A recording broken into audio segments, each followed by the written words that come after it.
लोकसभा राज्यसभा की कार्यवाही का आज 13वां दिन। संसद में आज भी हंगामे के आसार। लाठीचार्ज के खिलाफ विपक्ष निकालेगा मार्च।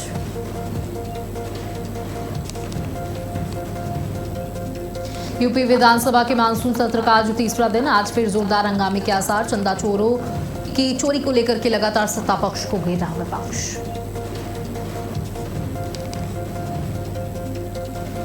आज यूपी दौरे पर कांग्रेस नेता राहुल गांधी आज बागपत का करेंगे दौरा। सत्यपाल मलिक की पहली पुण्यतिथि पर श्रद्धांजलि सभा में होंगे शामिल।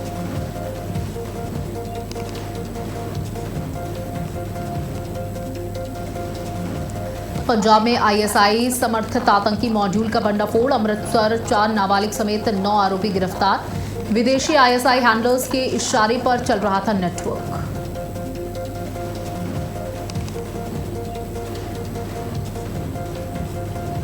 यूपी में अगले 2 से 3 दिन सक्रिय रहेगा मानसून। तेज हवा के साथ जोरदार बारिश की संभावना। मौसम विभाग ने जारी किया अलर्ट।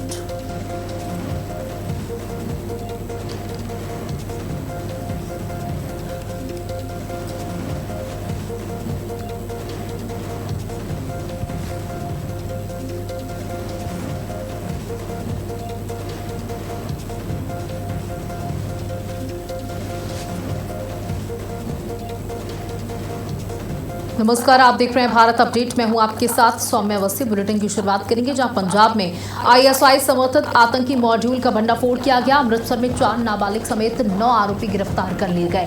3 अवैध पिस्तौल, 4 पेट्रोल बम और 9 जिंदा कारतूस उनके पास से बरामद किए गए हैं। विदेशी आईएसआई हैंडलर्स के इशारे पर यह नेटवर्क चल रहा था। 3 अवैध पिस्तौल, 4 पेट्रोल बम, 9 जिंदा कारतूस इनके पास से बरामद किए गए हैं। विदेशी आईएसआई हैंडलर्स के इशारे पर ये पूरा नेटवर्क चल रहा था। अमृतसर में 4 नाबालिग समेत 9 आरोपी गिरफ्तार किए गए हैं।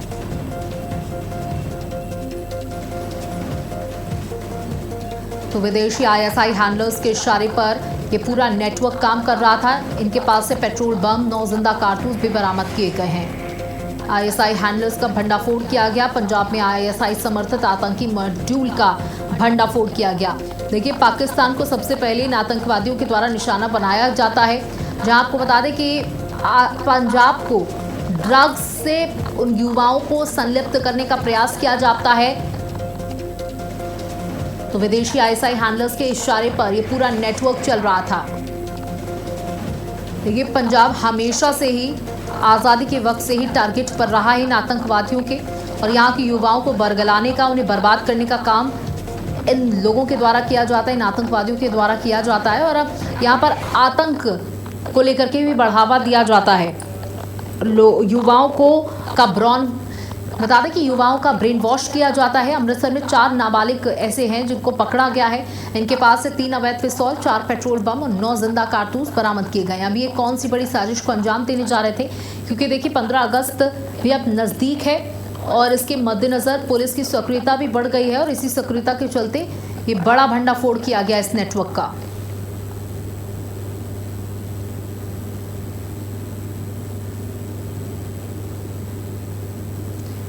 तो ये जानकारी आपको पहुंचा रहे हैं, जहां पर इस पूरे नेटवर्क का भंडाफोड़ किया गया और माना जा रहा है कि ये लोग किसी बड़ी साजिश को अंजाम देने की फिराक में थे और उसके पहले ही पुलिस ने इन्हें धर दबोचा।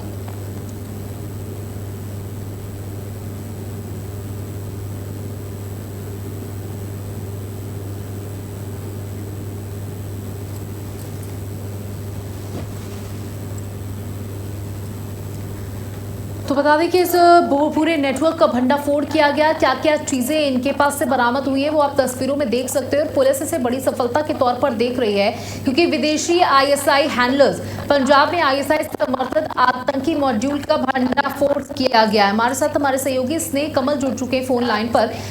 स्नेह कमल, देखिए पंजाब को हमेशा से ही इन विदेशी ताकतों के द्वारा टारगेट किया जाता रहा है। कभी युवाओं को बरगलाकर उन्हें नशे में ढकेलकर, तो कभी उन्हें आतंकवादी बनाकर, लेकिन पुलिस ने यहाँ इस बार बड़ा भंडाफोड़ किया इस नेटवर्क का। बिल्कुल आईएसआई समर्थित 2 सीमा पार आतंकी माडू का भंडाफोड़ करते हुए कुल 9 लोग गिरफ्तार किया। और जिस तरह से आपने बताया 4 नाबालिग है, इनके पास से 3 अवैध पिस्तौल, 4 पेट्रोल बम और 9 जिंदा कारतूस बरामद हुए हैं।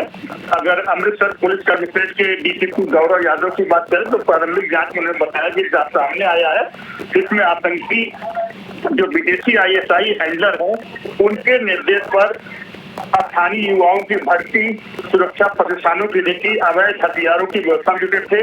जांच में यह भी बात सामने कि रेलवे ट्रैक की पर निगरानी कैमरे लगाकर फुटेज जो है ये विदेश भेजे थे। पुलिस ने विभिन्न मामले दर्ज किए जो है वित्तीय लेन देन की भी जांच शुरू कर दी थी। कुल मिलाकर जिस तरह से आपने बताया स्वतंत्रता दिवस नजदीक है, क्योंकि 15 अगस्त जब भी नजदीक आता है तो उस दौरान जो तमाम कार्यक्रम होते हैं, उस दौरान जो आतंकी संगठन होते हैं, जो भी विदेशी देश होते हैं, जो भारत विरोधी देश हैं, वो कम से कम ऐसी गतिविधियों में लिप्त रहते हैं और वहां पर जो है अपने मंसूबे को फैलाने के लिए स्थानीय युवाओं का सहारा रखते हैं, जिनमें जिस तरह से आपने कहा चाहे वो नशे का सहारा हो, चाहे स्मगलिंग का सहारा हो, इस तरह के तमाम वारदातों को अंजाम देते हैं।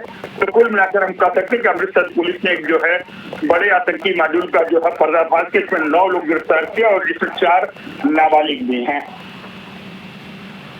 करें पंजाब की तो यहाँ पर बड़े गिरोह को पकड़ लिया गया है। बताया जा रहा है कि ये विदेशों से संचालित हो रहा था, विदेशों से इनको फंडिंग मिल रही थी, आईएसआई हैंडलर्स के इशारे पर ये पूरा नेटवर्क चल रहा था।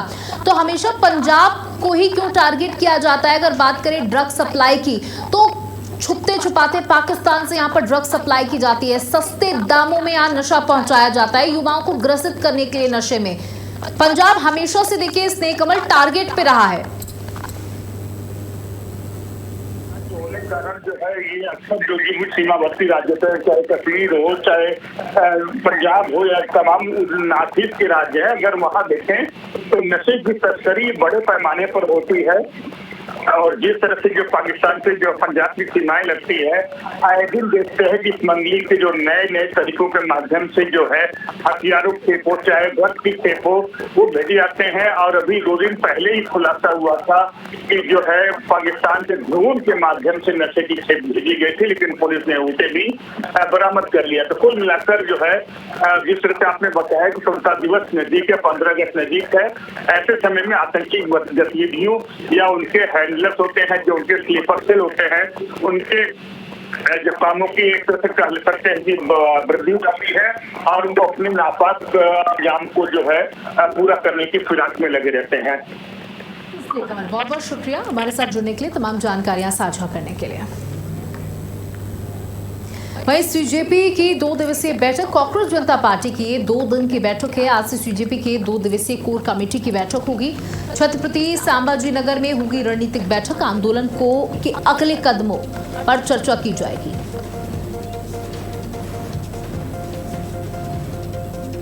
देखिए सर, धर्मेंद्र प्रधान का इस्तीफा नहीं, सीजेपी की कई अन्य मांगे थी, जिसमें उन बच्चों के परिजनों को मुआवजा देना जिन्होंने सुसाइड कर ली पेपर लीक के बाद, उनके घर वालों को मुआवजा देने की बात कही गई थी। इसी के साथ साथ अन्य मांगे हैं सीजेपी की, जिन्हें जब पूरा किया जाएगा उसके बाद ही सीजेपी इस मुद्दे को समाप्त करेगी। छत्रपति संभाजी नगर में ये रणनीतिक बैठक होगी, 2 दिन तक ये बैठक होगी, आंदोलन के अगले कदमों पर चर्चा की जाएगी। देखिए झारखंड में बड़े स्तर पर छात्र आंदोलन कर रहे हैं, हालांकि अभी तक वहां पर सीजेपी की कोई सक्रियता नजर नहीं आई है। अभिजीत दीपिके का कहना था कि उनका स्वास्थ्य ठीक नहीं है, इसकी वजह से वो अभी उस प्रोटेस्ट को ज्वाइन नहीं कर पाए हैं, लेकिन जल्द ही उस प्रोटेस्ट को ज्वाइन करेंगे। छत्रपति संभाजी नगर में ये रणनीतिक बैठक होगी कि आगे इस प्रोटेस्ट पर क्या कुछ कदम होने वाला है, आंदोलन के अगले कदमों पर चर्चा की जाएगी। जहां कॉकरोच जनता पार्टी की 2 दिन की ये बैठक होनी है। अब आंदोलन का अगला कदम क्या होगा, इस पर चर्चा होगी, क्योंकि एक मांग तो सीजेपी की सरकार के द्वारा मांग ली गई, जिसमें शिक्षा मंत्री धर्मेंद्र प्रधान का इस्तीफा सबसे ऊपर था और उसे मान लिया गया सरकार की तरफ से। अब मुआवजा राशि को लेकर के यहाँ पर मांग की जा रही है, साथ ही उन बच्चों पर केस वापस लेने की मांग की जा रही है जो इस प्रोटेस्ट का हिस्सा थे और उग्रता भद्रता करने के चलते उन पर केस दर्ज किए गए थे। उन स्टूडेंट्स से के ऊपर जो लगे केस है उनको वापस लिया जाए। ये भी सीजेपी की मांग है। तो छत्रपति सामजी नगर में ये बैठक होगी। वहीं रांची में 13वें दिन छात्रों का प्रदर्शन जारी है। जीपीएससी और जेएसएससी में धांधली के खिलाफ प्रदर्शन। 14वीं जीपीएससी रद्द करने और सीबीआई जांच की मांग 10 अगस्त को विधानसभा कूच करेंगे प्रदर्शनकारी। रांची में 13वें दिन छात्रों का प्रदर्शन जारी रहेगा। जीपीएससी जेएसएससी में धांधली के खिलाफ ये प्रदर्शन होगा। तो ये बड़ी खबर, बड़ी जानकारी आपको देते हैं, जहां 14वें जीपीएससी रद्द करने और सीबीआई जांच की मांग की जा रही है। रांची में 13वें दिन छात्रों का प्रदर्शन जारी है। बता दें, इसी प्रदर्शन की देखिए हम बात कर रहे थे, झारखंड में लगातार छात्रों का बड़ा प्रदर्शन हो रहा है। ये कोई छोटा मोटा प्रदर्शन नहीं, यहाँ पे भी बड़ी संख्या में छात्र जुट रहे हैं और यहाँ पर भी पेपर लीक का ही मामला है। लेकिन अभी यहाँ पर सीजेपी की कोई सक्रियता नहीं देखने को मिल रही है। यहाँ पर इंडिविजुअली छात्र बैठे हुए हैं और अपनी मांगों को लेकर, और लंबा वक्त इन्हें भी हो गया है। आप देख सकते हैं भारी भीड़ है यहाँ पर, क्योंकि बारिश भी लगातार हो रही है, इसलिए इनके लिए मुसीबतें ज़्यादा हैं।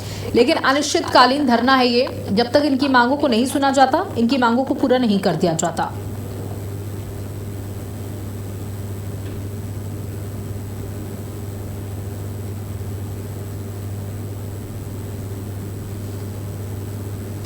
तो बता दें कि रांची में ये प्रदर्शन चल रहा है। बड़ी संख्या में छात्र इस प्रदर्शन में जुटे हुए हैं और जीपीएससी जीजीएसटी में धांधली के खिलाफ ये प्रदर्शन हो रहा है।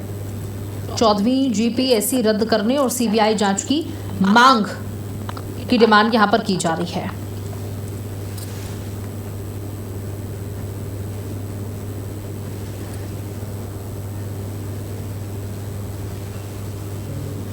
तो ये जानकारी आपको दे दें, जहां पेपरों में धांधली के खिलाफ ये प्रदर्शन चल रहा है रांची में।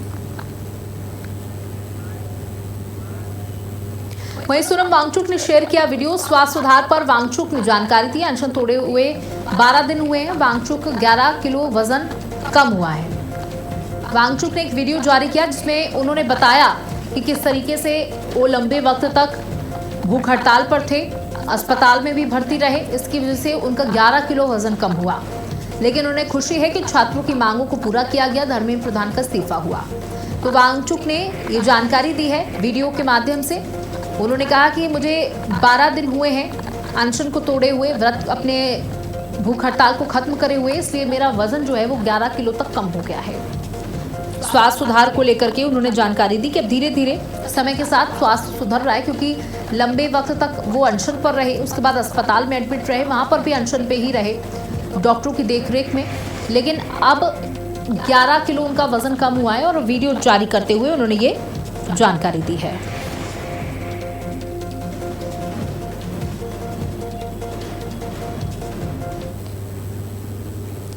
तो ये जानकारी सीखा।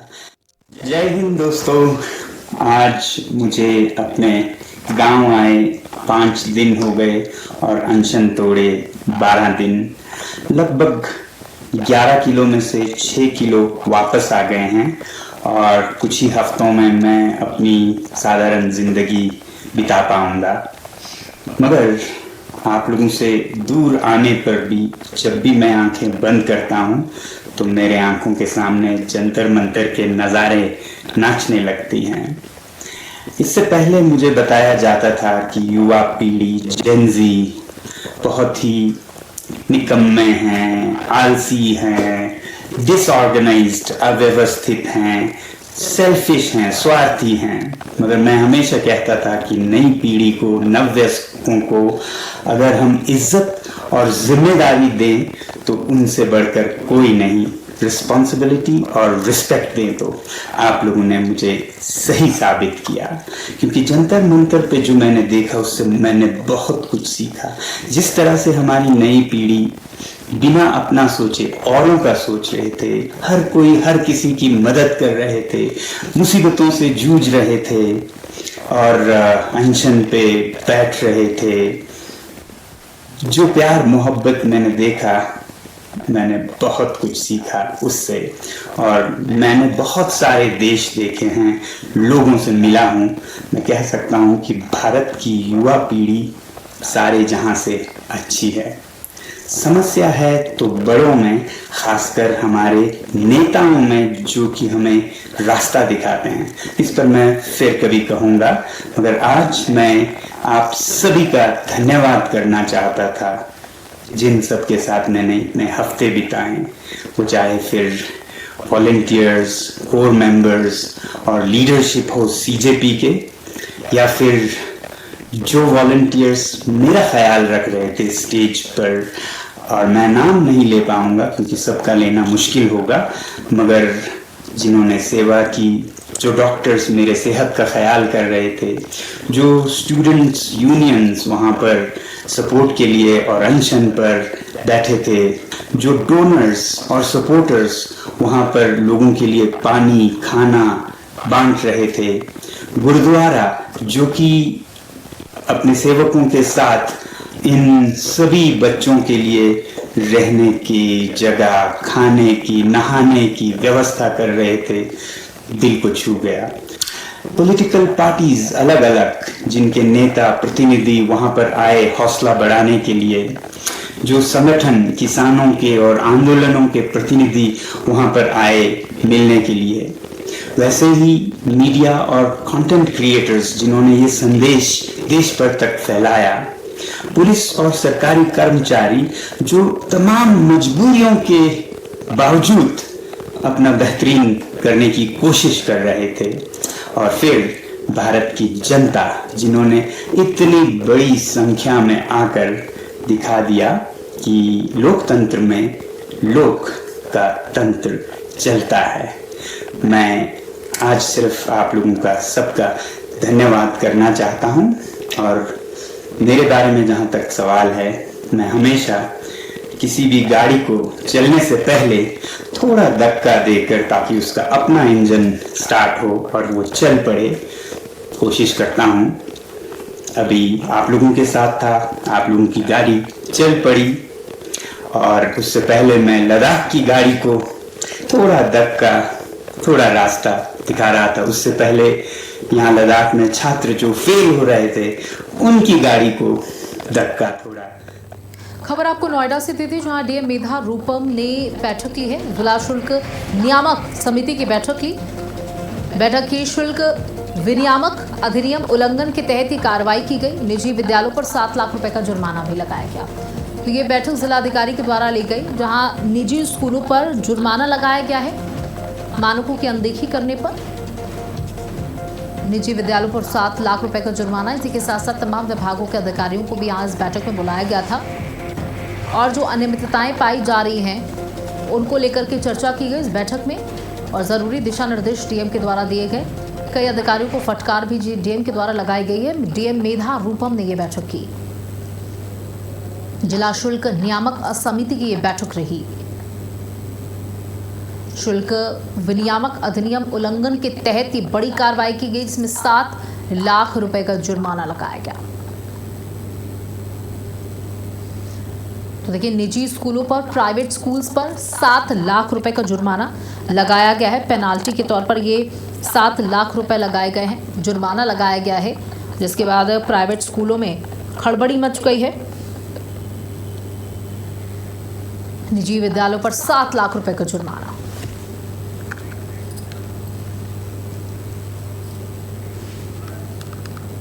वहीं बरेली के अपर पुलिस महानिदेशक अजय कुमार साहनी और पुलिस उप महानिरीक्षक रमित शर्मा पीलीभीत पहुंचे, जहां पीलीभीत के एसपी सुकृति माधव ने उनका स्वागत किया। वहीं अधिकारियों ने कांवड़ यात्रा और सावन महीने सहित अन्य आयोजनों के चलते सुरक्षा व्यवस्थाओं की समीक्षा की, जिसमें पुलिस अधिकारियों को ड्यूटी पॉइंटों पर सतर्क और सक्रिय रहने को कहा गया। पुलिस अधिकारियों को सतर्क रहने के निर्देश दिए गए। गाजियाबाद से आपको खबर दी थी, जहां इंदिरापुरम में युवती से मारपीट का मामला सामने आया। जयपुरिया मॉल में युवक ने युवती को थप्पड़ मारे। थप्पड़बाजी का वीडियो सोशल मीडिया पर वायरल हो गया। वीडियो के आधार पर मामले की जांच में पुलिस जुटी हुई है। जयपुरिया मॉल में युवक ने युवती को जड़े थप्पड़। थप्पड़बाजी का वीडियो सोशल मीडिया पर वायरल हो रहा है। अब वीडियो के आधार पर पुलिस जाँच कर रही है। इंदिरापुरम में ये घटना हुई, जहाँ एक युवक ने युवती को जमकर थप्पड़ रखे, और आप देख सकते हैं दूसरी महिला यहाँ पर आती है और किस तरीके से युवती को बचाती है। अब इस युवक के द्वारा इस युवती को क्यों मारा जा रहा था, इस बात की कोई जानकारी नहीं है, लेकिन ये वीडियो वहां पर मौजूद किसी व्यक्ति ने बनाया और सोशल मीडिया पर वायरल कर दिया। और सोशल मीडिया पर वायरल ये वीडियो अब पुलिस के हाथ लगा है, जहां पुलिस इस पूरे मामले की जांच कर रही है कि युवक कौन था, ये युवती कौन थी और ये दोनों आपस में मारपीट क्यों कर रहे थे।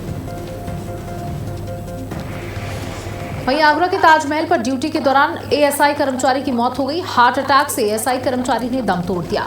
ड्यूटी के दौरान बिगड़ी थी तबीयत। ताजमहल परिसर में कर्मचारी की मौत से हड़कंप मच गया।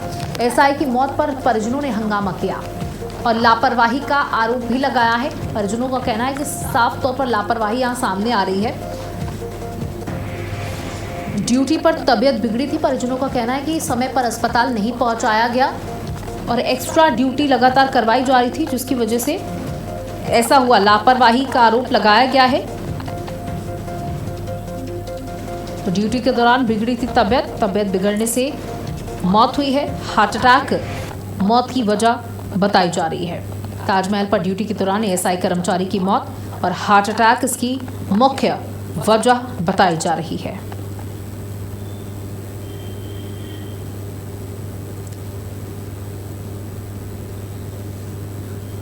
बता दें कि इस घटना के बाद से परिजनों में कोहराम मचा हुआ है। परिजनों का रो रो कर बुरा हाल है। परिजनों का कहना है कि इस पूरे मामले में साफ तौर पर लापरवाही बरती गई है और इस वजह से ये बड़ा हादसा हुआ है। और हमारे साथ हमारे सहयोगी कृष्णा त्यागी जुड़ चुके। कृष्णा, देखिए ये काफ़ी गंभीर मामला है जहां परिजनों ने लापरवाही का आरोप लगाया है। वही हार्ट अटैक से मौत की वजह बताई जा रही है। बिल्कुल निश्चित तौर से आगरा के ताजमहल पर ड्यूटी के दौरान एएसआई जो कर्मचारी है उसकी मौत हुई है। उनके परिजनों का आरोप है हार्ट अटैक से जो जिस तरह से कर्मचारी ने दम तोड़ा है, और उसमें ये भी आरोप है कि ताजमहल में जो कर्मचारी की जो मौत हुई है उसमें लापरवाही जो लोग हैं उन्होंने उसकी ड्यूटी के दौरान उसकी तबीयत बिगड़ी, अस्पताल में जैसे ले जाने में काफी देर रही और काफी गंभीर उनके परिजनों ने लगाए हैं। तो निश्चित तौर से ऐसे कई कर्मचारी जिनकी निश्चित समय के अनुसार ड्यूटी नहीं दी जाती, उन्हें तरह तरह से परेशान किया जाता है। तो इसके बाद ये जो कर्मचारी है उसने हार्ट अटैक से अपने दम तोड़ा है। तो लेकिन सबसे बड़ा सवाल यह है कि इसे फर्स्ट एड और सही तरीके से उपचार होता है तो हो सकता है इसकी जान भी बच सकती थी, क्योंकि वहाँ देखा जाता है कि वहाँ स्वास्थ्य विभाग की कई टीमें वहाँ पर बहुत लेट लतीफी करती है। कई पर्यटकों की भी तबीयत बिगड़ी है। पिछले एक साल की बात करें तो 2 या 3 ऐसे मामले भी आए हैं जिसके चलते जो पर्यटकों ने भी वहाँ पर दम तोड़ा है। कई बार ऐसा होता है कि वहाँ पर जैसे एक छोटी मोटी वारदात होती है, तो कुत्ता काट लिया, बंदर अटैक करते हैं, तो इसको लेकर भी फर्स्ट एड की वहाँ पर व्यवस्था नहीं है। तो निश्चित तौर से ये बड़ा सवाली निशान है कि जहाँ दूर दराज से ताजमहल को देखने आते हैं और पर्यटकों के साथ इस तरह की वारदात हो, इसके बाद अब कर्मचारी की मौत का मामला सामने आया है कि कर्मचारी पर जिस तरह से उनके लोगों द्वारा उनके जो वो थे उनके द्वारा इस पूरे मामले पर बहुत बहुत शुक्रिया जानकारियां साझा करने के लिए। वहीं आगरा में ऑनर किलिंग का मामला सामने आया। दिल्ली से युवती को आगरा में लॉकर ऑनर किलिंग, दिल्ली से लाकर युवती को चंबल नदी में डुबाया गया। दिल्ली पुलिस आरोपी पिता को लेकर पहुंची चंबल। पिता ने दिल्ली में बेटी की गुमशुदगी की दर्ज कराई थी रिपोर्ट। मोबाइल से मिले सबूत के आधार पर पुलिस ने किया खुलासा। मामले में आगरा की बसौनी और दिल्ली पुलिस कर रही जांच। तो दिल्ली पुलिस आरोपी पिता को लेकर पहुंची चंबल। तो एक पिता ने अपनी ही बेटी को मौत के घाट उतार दिया, पूरी सुनियोजित तरीके से पूरी प्लानिंग करते हुए। और पुलिस ने इस पूरे मामले का खुलासा मोबाइल फोन में मिले सबूतों से कर दिया। तो ये पूरा मामला क्या है वो आपको बता दें, जहां ऑनर किलिंग का ये पूरा मामला सामने आया है, जहां दिल्ली से युवती को आगरा में लाकर ऑनर किलिंग की गई। दिल्ली से लाकर युवती को चंबल नदी में फेंक दिया गया। दिल्ली पुलिस आरोपी पिता को लेकर चंबल पहुंची। पिता ने दिल्ली में बेटी की गुमशुदगी की रिपोर्ट दर्ज कराई थी। कृष्णा, देखिए किस तरीके से सुनियोजित तरीके से पूरी प्लानिंग करते हुए अपनी ही बेटी को मौत के घाट उतारा गया। क्या कुछ वजह थी इसके पीछे? बिल्कुल निश्चित तौर से आगरा में 24 घंटे में दूसरा ऑनर किलिंग का पूरा मामला आया है और ये आगरा के बसौनी क्षेत्र में ये पूरी घटना को अंजाम दिया। बताया जा रहा है दिल्ली से आगरा लाकर युवती को चंबल नदी में डुबाया गया और बताया जा रहा है कि जो उनकी जो बेटी थी वो प्रेग्नेंट थी, जिसके चलते परिवारजनों में ये, क्योंकि ये इस तरह का जो रिलेशनशिप में जो बेटी गर्भवती हुई उसके बाद परिवारजन काफी परेशान थे। शर्म और लज्जा की वजह से किसी बता रहे हैं कि शर्म और लज्जा की वजह से समाज में उनका ये था कि सभी लोगों को पता चलेगा तो एक बड़ा उनकी बदनामी होगी, जिसके चलते दिल्ली से उन्हें आगरा के चंबल नदी में लाकर बेटी को डुबा गया। इसके बाद अभी हाल ही में उसके बाद एक मामला और था, तो ऑनर किलिंग में बच्ची ने जो कोर्ट मैरिज की थी उसके बाद उसकी बच्ची ने दी, तो आगरा के 24 घंटे में दूसरा ऑनर किलिंग का मामला है। हालांकि दिल्ली पुलिस ने उसके जो पिता है उसे गिरफ्तार कर लिया है और उसकी बेटी की जो शव है उसको भी मामला यहाँ पर सामने आया और पुलिस ने इस पूरे मामले का खुलासा कर दिया। बहुत बहुत शुक्रिया हमारे साथ जुड़ने के लिए और इसी के साथ इस बुलेटिन में इतना ही। नमस्कार।